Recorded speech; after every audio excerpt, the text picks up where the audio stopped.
के अगवा करण वारो नवाब यार असां ॻाल्हि कंहिं कई सब मिलदे रिकॉर्ड हुआ आज का चट्टी मूंगफली आ इनी से चावल मां कढा दस कुछ दुश्मन था पाण सां मिलाई छॾियो असांखे इस्तेमाल करण जे लाइ मां उन सां पढ़सां सब सीरियल ड्रामो तकरार ड्रामे जी नेक्स्ट एपिसोड जी तव्हांखे धमाकेदार दोस्तों कहानी ॿुधाईंदा हलूं जेका केसिताणी अचण वारी आहे। इन में हिकु बहितरीन अदाकार जी भी एंट्री थींदी ऐं घणो कुछ थियण वारो आहे दोस्तों।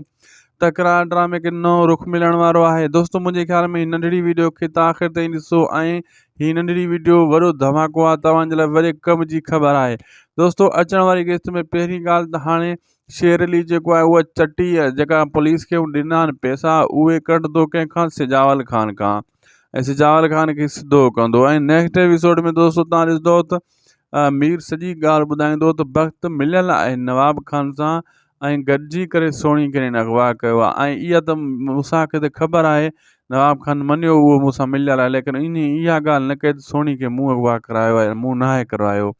हाणे मूंसां वरी हिते छितो थी पवंदो त हाणे मूंसां तोखो छो कयो नवाब खान कूड़ छो आयो त मुंहिंजो वास्तो घटि आहे इन्हनि सां।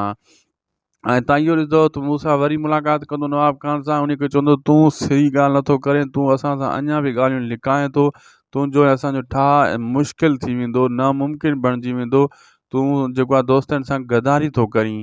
ऐं तव्हांखे इहो ॿुधाईंदो हलां दोस्तों मूमल उहा ई ज़िद ते वेठी आहे मूमल ज़िद कान छॾींदी।